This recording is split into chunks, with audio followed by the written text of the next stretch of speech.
To YouTube channel Divya सागर। एक बार फिर से मैं हाजिर हूँ आपके लिए एक नई कहानी के साथ। आज की कहानी बहुत ही इंटरेस्टिंग होने वाली है, तो वीडियो को पूरा ज़रूर देखिएगा। और मुझे लगता है चैनल को तो आपने सब्सक्राइब कर ही लिया होगा। तो चलिए देखते हैं आज की कहानी।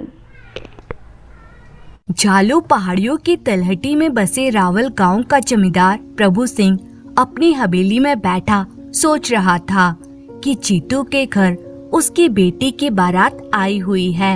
यही समय है उसके यहाँ चलकर बखेड़ा खड़ा करने का। तभी मैं उसके घर, खेत खलिहान और उसकी बेटी के दान दहेज पर कब्जा कर सकता हूँ। वे उसी समय अपने मुनीम और कुछ लठैतों के साथ जीतू के घर की ओर चल पड़ा। जब वे वहाँ पहुँचा तो वहाँ मौजूद लोग सोचने लगे, अरे जमींदार यहाँ, यह शनिश्चर यहाँ आ टपका है, यह कोई शुभ संकेत नहीं है। जमींदार के वहाँ आने की खबर सुन जीतू दौड़ा दौड़ा वहाँ आया और कहने लगा, धन्य भाग मेरे जमींदार साहब, जो खुशी के इस मौके पर आप यहाँ पधारे हैं। जमींदार कहने लगा, जीतू तो बेटी का विवाह इतनी धूमधाम से कर रहा है, पर क्या कभी तूने यह भी सोचा है कि विवाह पर ही अपना सब कुछ खर्च करने के बाद तो मुझसे उधार लिया धन कैसे वापस कर पाएगा? ये आप क्या कह रहे हैं जमींदार साहब? मैंने आपसे धन कब उधार लिया था? अच्छा, काम निकल जाने के बाद अब गिरगिट की तरह रंग बदल रहा है। तूने आज से 5 वर्ष पूर्व 50 सोने की मुहरें उधार नहीं ली थी क्या? जमींदार साहब, क्यों आप इतने लोगों के सामने मेरी पगड़ी उछाल रहे हैं? मैंने आपका क्या बिगाड़ा है? जीतू, इन घड़ियाली आंसुओं को मत बहा। ठहर, मैं अभी सब लोगों के सामने तेरी सच्चाई रखता हूँ। यह कह जमींदार ने अपने मुनीम को आवाज दी, मुनीम जी, जरा यहाँ तो आओ और जीतू का हिसाब किताब वाला पन्ना तो निकाल कर लोगों को दिखाओ। अभी दिखाता हूँ जमींदार साहब। मुनीम ने तुरंत बही खाता खोलकर जमींदार को दिखाया। जमींदार प्रभु सिंह ने उस बही खाते को समीप खड़े एक युवक को देते हुए कहा, भाई जरा पढ़ना, इस पन्ने पर क्या लिखा है? वह युवक, जो कि बाराती था, उस पन्ने पर लिखी बात पढ़ने लगा।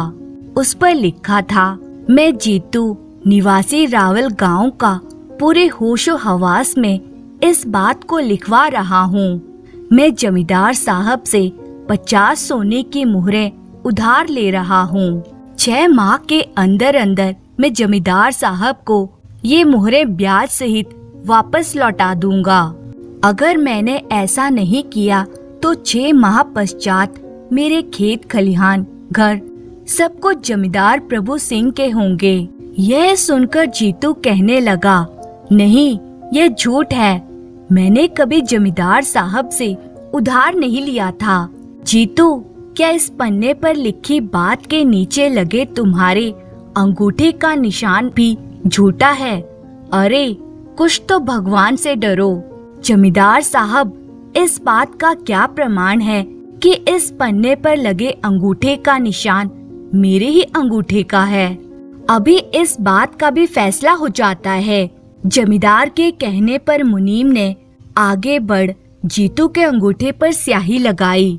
जीतू, अब तुम स्याही लगे अंगूठे को पन्ने पर लगे अंगूठे के निशान के पास लगाकर अपने अंगूठे का निशान बना दो। जीतू ने ऐसा ही किया। तब जमींदार ने लोगों को बही खाता दिखाते हुए कहा, अब आप लोग ही इस बात का फैसला कीजिए कि बही खाते के इस पन्ने पर लगे दोनों अंगूठे के निशान जीतू के हैं या नहीं हैं। लोगों ने जब उन निशानों को ध्यान से देखा तो कहने लगे, अरे ये दोनों निशान तो जीतू के अंगूठे की ही हैं। वहाँ खड़े लोग सोचने लगे कि जीतू तो अब जमींदार के फंदे में फंस गया है, अब यह जमींदार के पंजों से नहीं बच पाएगा। तभी जमींदार भी मन में यह बात सोच रहा था कि जीतू तो सपने में भी नहीं सोच सकता कि बही खाते पर मैंने उसके अंगूठे का निशान होली वाले दिन उस समय लिया था जब वे भांग के नशे में चूर हो मेरी हवेली में नाच रहा था। तभी जीतू को ऐसी घबराहट हुई कि वह चक्कर खाकर नीचे गिर गया। जब वहां मौजूद लोगों ने उसकी जांच की तो कहने लगे, अरे इसकी तो सांस ही नहीं चल रही, जीतू मर गया है। क्षण भर पहले जहां खुशी का माहौल छाया हुआ था, अब वहां उदासी छाई हुई थी। बेचारा जीतू। यह सब देखकर दूल्हे का पिता कहने लगा, बेटा चल यहाँ से। जीतू जैसे झूठे आदमी के बेटी से मुझे तेरा ब्याह नहीं करना है। बारात उसी समय बिना दुल्हन के वापस लौट गई। जब बाराती नाव में बैठ नदी के दूसरी ओर जाने के लिए नाव में चढ़ रहे थे, उसी समय बारात में आया किशोर तट पर बैठा कुछ सोच रहा था। बेचारी दुल्हन ने किसी का क्या बिगाड़ा था, उसके तो दुनिया ही लुट गई। बारात नाव में चढ़कर कब की वहां से चली गई, पर विचारों में डूबा किशोर तट पर ही बैठा रह गया। किशोर अभी भी यही सोच रहा था कि अब उस दुल्हन का क्या होगा, कौन करेगा उस अभागिन से ब्याह। वह इन्हीं विचारों में डूबा ही हुआ था कि तभी उसे छपाक की आवाज सुनाई दी और किशोर की तंद्रा टूटी। अरे कोई नदी में डूब रहा है, मुझे उसे बचाना चाहिए। अगले ही पल उसने नदी में छलांग लगा दी। शीघ्र ही वह डूबने वाली के पास जा पहुंचा। अरे यह तो दुल्हन के वस्त्र पहने हुए है। उसने शीघ्र ही उस लड़की का हाथ पकड़ा और जल्दी ही वह तट के दूसरी ओर आ लगा। तट पर आने पर वो लड़की रोते हुए कहने लगी, तुमने मुझे बचा क्यों लिया, मुझे मर जाने क्यों नहीं दिया। किशोर लड़की से कहने लगा, तुम कौन हो और क्यों इस प्रकार अपनी जान देना चाहती हो। जिस दुल्हन की बारात वापस लौट जाए, जिस बेटी के बाप की भरी बिरादरी में पगड़ी उछाली जाए, वे जान न दे तो और क्या करे। ओह, तो तुम जीतू काका की बेटी सरला हो। हाँ, मैं ही वह अभागिन सरला हूँ। बापू मर गए, घर में कोई और है नहीं, तब मैं किसके सहारे जीऊं। ऐसा ना कहो सरला, मैं तो हूँ। सरला, मैं तुम्हारा सहारा बनूंगा, मैं तुमसे विवाह करूंगा। क्या सच? किशोर ने तुरंत पत्थर से अपनी उंगली में घाव किया और अपने खून से सरला की मांग भर दी। आओ सरला, अब मेरे घर चलो। सरला उसके साथ उसके घर चल पड़ी। इधर जमींदार कहने लगा, गांव वालों, क्योंकि जीतू का कोई नहीं है, इसलिए इसके क्रियाक्रम का जिम्मा मैं लेता हूँ। वहाँ मौजूद लोग आपस में कहने लगे, यह जिम्मा क्यों नहीं लेगा। जीतू की सारी जमीन जायदाद, घर इत्यादि मुफ्त में जो इसे मिल रहा है, देख लेना ये जमींदार मरकर नर्क में जाएगा। फिर जमींदार ने ही जीतू का अंतिम संस्कार किया। तत्पश्चात उसके घर, खेत इत्यादि पर जमींदार ने अपना कब्जा कर लिया। उधर सरला को साथ ले किशोर जब अपने घर पहुंचा तो उसकी माँ कहने लगी, किशोर, ये कौन है तेरे साथ? माँ, ये तुम्हारी बहू है। मेरी बहू?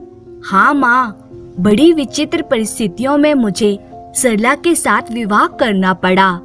तब किशोर ने विस्तार पूर्वक माँ को सारी बात बताई। यह सुनकर उसकी माँ कहने लगी, शाबाश बेटा, एक बेसहारा लड़की को इस प्रकार सहारा देकर तूने बड़ा ही नेक काम किया है। उस रात किशोर सरला से कहने लगा, सरला, हमारे यहाँ रस्म है कि दुल्हन को मुंह दिखाई दी जाती है। बताओ, मुंह दिखाई में तुम्हें क्या चाहिए? स्वामी, मेरी मुंह दिखाई जरा मुश्किल किस्म की होगी, आप पूरा कर पाएंगे उसे? बताओ तो सही सरला, मुंह दिखाई में आखिर तुम्हें ऐसा क्या चाहिए?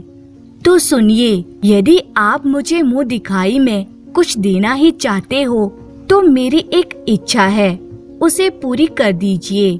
जिस जालिम जमींदार प्रभु सिंह ने मेरे पिता पर जुल्म ढाकर मुझे अनाथ कर दिया था, क्या आप उसे सबक सिखा सकते हैं? यदि आप ऐसा कर सकेंगे तो मैं समझूंगी कि मुझे मुंह दिखाई मिल गई। सरला की बात सुनकर किशोर सोच में पड़ गया। कुछ देर सोचने के पश्चात बोला, सरला, मुझे जमींदार प्रभु सिंह के विषय में कुछ जानकारियां दो। स्वामी, जमींदार प्रभु सिंह बहुत ही कंजूस और क्रूर है। उसके इन्हीं दुर्गुणों की वजह से कोई भी अपनी बेटी उसके साथ ब्याहने को तैयार नहीं हुआ। परिणाम स्वरूप उसका विवाह नहीं हुआ। उसने लोगों पर जुल्म ढा कर अपनी हवेली में पार धन संपदा इकट्ठी की हुई है। उस धन संपदा की रक्षा के लिए वे हवेली को छोड़कर गांव से कहीं भी बाहर नहीं जाता है। उस धन संपदा पर वे नाग बनकर 24 घंटे पहरा देता है। जमींदार के विषय में सब जानकारियां जान किशोर एक बार फिर से सोच में डूब गया।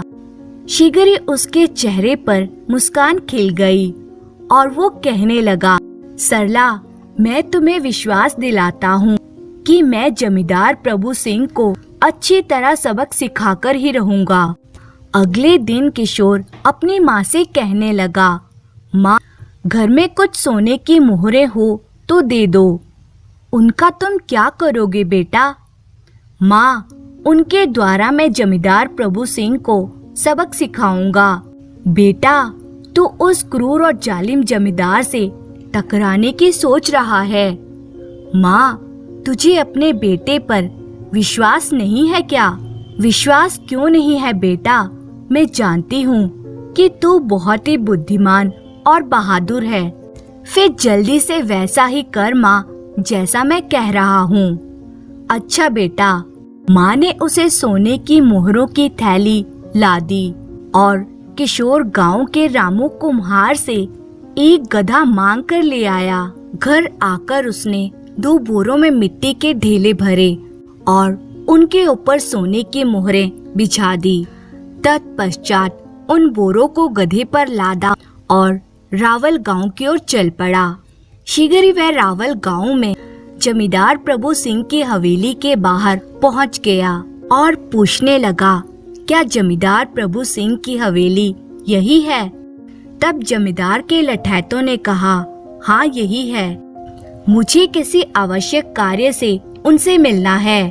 फिर कुछ ही देर बाद एक लठैत जमींदार से आज्ञा लेकर वापस द्वार पर आया और किशोर को अंदर ले गया।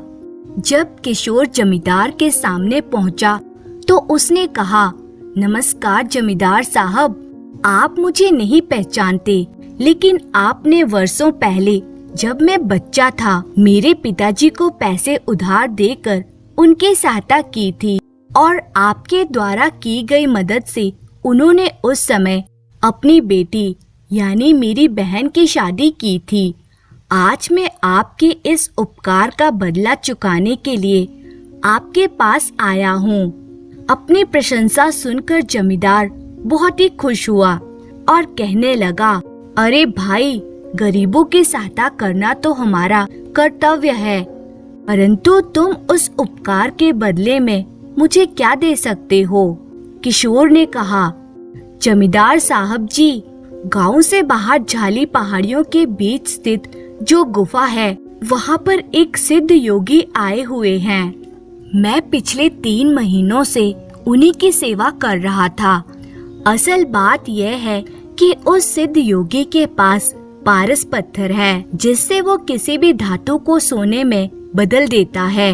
मेरी सेवा से खुश होकर उन्होंने मेरे कई लोहे के सिक्कों को अपने पारस पत्थर से छूकर सोने की अशर्फियां बना दिया। अगर आपको मेरी बात पर यकीन नहीं है तो यह देखिए, मेरे बोरे सोने की अशर्फियों से भरे पड़े हैं। जब जमींदार ने किशोर के द्वारा लाए गए बोरों में सोने की अशर्फियां देखी तो उसकी आंखें फटी की फटी रह गई। उसे किशोर की बात पर पूरा विश्वास हो गया। तब किशोर ने आगे कहा, जमींदार जी, आप भी इस मौके का फायदा उठा सकते हैं। आप उस गुफा में जाइए। मुझे पक्का यकीन है कि वह सिद्ध योगी आपसे खुश होकर आपको भी मालामाल कर देंगे। बस इतना ख्याल रखिएगा कि आप अकेले ही उनके पास जाएं। अगर अपने लठैतों को लेकर गए तो शायद सिद्ध योगी आप पर क्रुद्ध हो जाएं और आपको मालामाल करने की बजाय आपको भस्म कर दें। जमींदार ने कहा, उसकी चिंता मत करो किशोर, मैं उस सिद्ध योगी के पास बिल्कुल अकेला ही जाऊंगा। सचमुच तुम एक बड़े ही भले इंसान हो जो सालों पहले मेरे द्वारा किए गए उपकार का बदला चुकाने आए हो। मैं तुम्हारा बहुत ही आभारी हूँ। एक बात आपको और बता दूं जमींदार साहब, आप वहाँ पश्चिम दिशा के रेतीले ढलान वाले मार्ग से ही जाएं। उधर से गुफा तक जाने में बहुत ज्यादा मेहनत करनी पड़ती है, लेकिन सिद्ध योगी इससे बहुत प्रसन्न होंगे। वे समझ जाएंगे कि आप उनके परम भक्त हैं और कठिनाइयों से नहीं डरते हैं। भाई, तुम तो मेरे परम हितैषी निकले, वरना ऐसी बात कौन किसी को बताता है। अच्छा जमींदार जी, अब मैं चलता हूँ। किशोर जब हवेली से बाहर निकला तो वे सोचने लगा, अब मुझे जमींदार से पहले ही झालू पहाड़ियों के बीच स्थित गुफा में जाकर अपनी योजना का अगला चरण पूरा करना है। वह तेजी से गधे को हाँकता हुआ पहाड़ियों की ओर चल पड़ा। दूसरी ओर प्रभु सिंह सोचने लगा कि मैं सिद्ध योगी के पास जाता हूँ और उनसे पारस पत्थर ही छीन लाता हूँ। अगर मैं ऐसा करने में सफल रहा तो मेरी सारी जिंदगी आराम से कट जाएगी और मुझे सोने की अशर्फियों की कोई कमी नहीं रहेगी। जब वह सिद्ध योगी के पास जाने के लिए हवेली से बाहर निकला तो अपने लठैतों से कहने लगा, देखो, तुम लोग हवेली की पूरी चौकसी रखना। मैं एक महत्वपूर्ण कार्य से कहीं जा रहा हूँ। इधर छोटे रास्ते को तय कर किशोर झालू पहाड़ियों की तलहटी में पहुँच चुका था। शीघ्र ही किशोर ने साधु का वेश धारण किया और गुफा में अंदर जाकर बैठ गया। उधर जमींदार प्रभु सिंह पहाड़ी तक आ पहुंचा और पश्चिम दिशा की ओर से पहाड़ी पर चढ़ने लगा। वह रास्ता काफी कठिन था, जिस वजह से एक दो बार जमींदार पहाड़ी से फिसलकर नीचे गिर गया। कर्राहता हुआ जमींदार जैसे तैसे उठा और फिर ऊपर चढ़ने की कोशिश करने लगा। उस ढलान भरे रेतीले रास्ते को तय कर जब वे गुफा के द्वार तक पहुंचा तो बुरी तरह लहूलुहान हो चुका था। जब वे गुफा में पहुंचा, वह सोचने लगा, मेरी दुर्दशा देखकर अब निश्चय ही सिद्ध योगी मुझ पर प्रसन्न हो जाएंगे। जब वह गुफा में पहुंचा तो उसे देखकर सिद्ध योगी कहने लगे, आ गए प्रभु सिंह। ओ, सिद्ध योगी तो मेरा नाम भी जानते हैं। सिद्ध योगी जी, मैं आपके पास कुछ इच्छा लेकर आया हूँ, मेरी इच्छा पूर्ण कीजिए। सिद्ध योगी कहने लगा, प्रभु सिंह, अपना दायां हाथ आगे बढ़ाओ। जमींदार ने जब अपना दायां हाथ आगे बढ़ाया तो सिद्ध योगी ने उसका हाथ पकड़ा और उसे कहने लगा, आओ मेरे साथ गुफा के बाहर आओ। जमींदार ने योगी का अनुसरण किया। सिद्ध योगी पहाड़ी के नीचे की ओर जमींदार को कुछ दिखाते हुए इशारा करने लगे। जमींदार नीचे की ओर देखने लगा और सिद्ध योगी बने किशोर ने उसे नीचे की ओर धक्का दे दिया। किशोर कहने लगा, जा अपने किए पापों का परिणाम भुगत प्रभु सिंह। नीचे गिरते ही जमींदार के प्राण पखेरु उड़ गए। किशोर ने झटपट योगी का वेश उतारा और अपने गधे के साथ पुनः रावल गांव की ओर चल पड़ा। रावल गांव पहुंचकर उसने सारे गांव वालों को एक स्थान पर इकट्ठा किया और कहने लगा, भाइयों, क्या तुम मुझे किसी राक्षस का नाम बता सकते हो? तभी कुछ गांव वाले कहने लगे, हमारे गांव में एक ही राक्षस है जिसका नाम प्रभु सिंह है। उस राक्षस ने बहुत से निर्दोष लोगों को अपने जाल में फंसाकर मौत के घाट उतारा है। आप सभी गांव वालों को ये सुनकर खुशी होगी कि आज वे प्रभु सिंह नाम का राक्षस मौत के घाट स्वयं उतर चुका है। क्या जमींदार प्रभु सिंह मर गया? हाँ भाइयों, झालू पहाड़ी के नीचे वह मरा पड़ा है।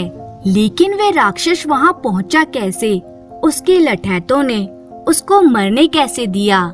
यह सब तो मुझे नहीं पता, लेकिन मैंने उसे वहाँ मरे पड़े हुए देखा तो मैंने सोचा कि आप सबको खबर कर देता हूँ। अब मेरी बात ध्यान से सुनो। जमींदार के लठैत अभी भी जीवित हैं। हम सब लोगों को मिलकर अब उन्हें यमलोक पहुँचाना है। संगठन में बहुत शक्ति होती है। यदि हम सब मिलकर एक साथ लठैतों पर हमला बोल दें तो वे शीघ्र ही हमारे काबू में आ जाएंगे। तुम ठीक कहते हो भाई। और फिर एक लंबा काफिला जमींदार की हवेली की ओर चल पड़ा।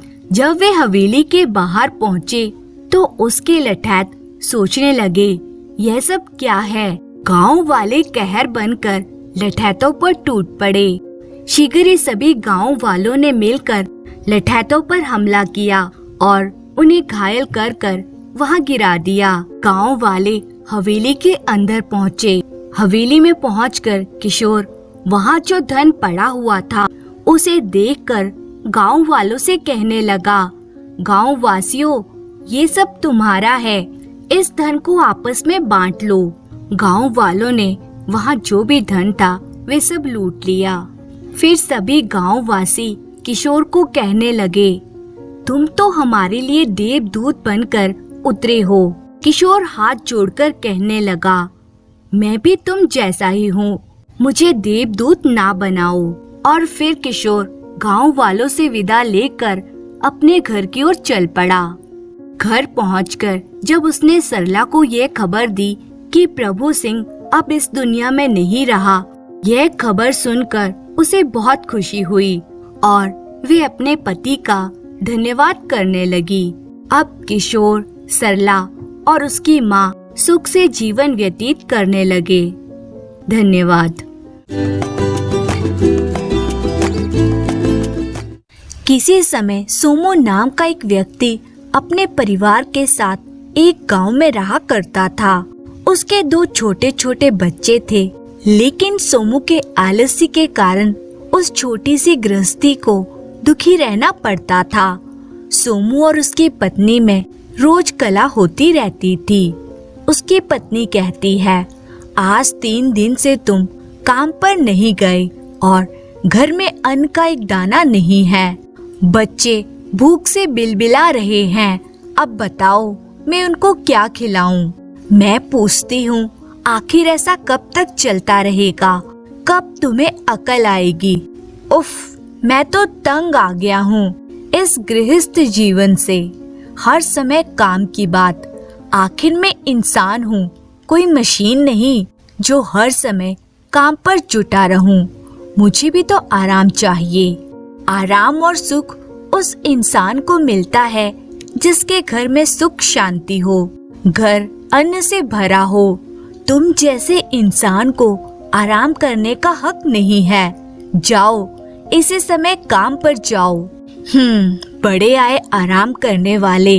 यदि आज कुछ कमा धमा कर नहीं लाए तो मैं बच्चों समेत आत्महत्या कर लूंगी। याद रखना, भगवान जुबान काट ले इस औरत की, हमेशा कोसती ही रहती है। यदि इसका चिल्लाना इसी तरह जारी रहा तो या तो मुझे आत्महत्या करनी पड़ेगी या फिर घर छोड़कर जाना पड़ेगा। दिन बीतते रहे, लेकिन ना तो सोमू की आदत में कोई परिवर्तन आया और ना ही गृह कला कम हुई। अंत में गृह कला से दुखी होकर एक रात सोमू बोला, सब गहरी नींद में सो रहे हैं, यही मौका है, घर छोड़कर निकल भागने का। और सोमू उसी रात घर छोड़कर सुख और शांति की खोज में एक अनजान मार्ग पर निकल पड़ा। चलते चलते वे सोचने लगा, कहीं ऐसी जगह जाकर रहूंगा जहां मुझे कोई काम ना करना पड़े और मुफ्त में ही पेट भर जाए तथा जहां शांति ही शांति हो। सोमू रात भर चलता रहा और सुबह होते ही एक शहर में जा पहुंचा। मैं बहुत थक गया हूँ और मुझे भूख और प्यास भी लगी है, लेकिन इस अनजानी जगह में कहाँ आसरा मिलेगा। हाँ, ध्यान आया किसी मंदिर में चलना चाहिए, वहाँ विश्राम करने की जगह भी मिल जाएगी, साथ ही थोड़ा बहुत प्रसाद भी मिल जाएगा। सोमू एक मंदिर में पहुँचा और बोला, पंडित जी, मैं एक मुसाफिर हूँ, बहुत दूर से चलकर आ रहा हूँ, क्या कुछ खाने को और ठहरने के लिए स्थान मिलेगा? अवश्य मिलेगा, लेकिन क्या भगवान को चढ़ावे के लिए कुछ लाए हो? पंडित जी, मेरे पास तो सिवाय तन पर पहने कपड़ों के अलावा कुछ भी नहीं है। तब तुम जैसे फटीचरों के लिए जगह नहीं है, चलो भागो यहाँ से। और उस पंडित ने सोमू को धक्के मारकर मंदिर से बाहर निकाल दिया। फिर सोमू कई दिनों तक उस नगर में भटकता रहा, लेकिन जब काफी दिन उस नगर में गुजारने के बाद भी उसे कहीं भी सुख शांति नहीं मिली, तो वह नगर छोड़कर फिर किसी अज्ञात दिशा की ओर चल पड़ा। चलते चलते वे एक नदी के किनारे जा पहुंचा। ओहो, मुझे बहुत जोरों की प्यास लगी हुई है, थोड़ा पानी पी लूं, फिर खाना खाऊंगा। पानी पीने के पश्चात सोमू ने कुछ दूरी पर बैठे एक साधु की ओर देखा। अरे, वे साधु क्या कर रहा है? शायद किसी कीड़े को बार बार पानी से बाहर निकाल रहा है। वास्तव में वे साधु जिस कीड़े को बार बार पानी से बाहर निकाल रहा था, वे बिच्छू था। साधु बिच्छू की जान बचाने के लिए उसे बार बार पानी से बाहर निकालता, लेकिन बिच्छू उसके हाथ में डंक मारकर पुनः पानी में जा गिरता था। अजीब बात है, लगता है इस साधु का दिमाग खराब है जो बिच्छू को बचाने की कोशिश कर रहा है। सोमू काफी देर तक साधु की हरकत देखता रहा। फिर जब उससे ना रहा गया तो वह बोल ही उठा, महाराज, ये आप क्या कर रहे हैं? आप जिस बिच्छू को बचाने की बार बार कोशिश कर रहे हैं, वह तो आपको डंक मारकर पुनः पानी में जा गिरता है। इस तरह तो उसे बचाने के चक्कर में आप अपने ही प्राण गंवा देंगे। उसके प्राणों की चिंता छोड़िए और अपने प्राणों का ख्याल कीजिए। वत्स, तुम सच्चाई अपनी आंखों से देख रहे हो, लेकिन उसे समझने की कोशिश नहीं कर रहे। उसे बचाना तो एक इंसान के नाते मेरा कर्तव्य है। महाराज, यह कर्तव्य नहीं बल्कि मूर्खता है। यदि आप अपनी इस मूर्खता से बाज नहीं आए तो वे डंक मारकर आपके प्राण हर लेगा।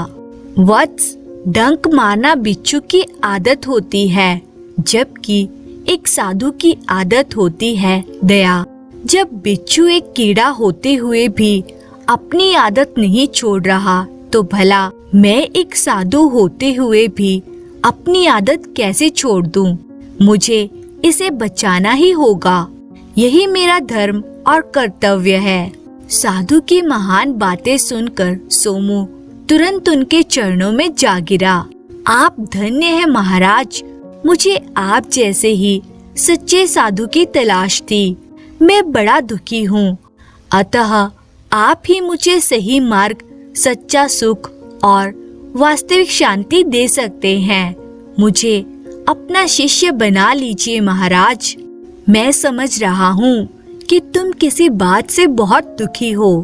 तुम थोड़ा रुको, मैं इस जीव को पानी से बाहर निकाल दूं, फिर तुम्हारी कहानी सुनूंगा। साधु ने एक बार फिर पानी में हाथ डाला और बिच्छू को उठा लिया।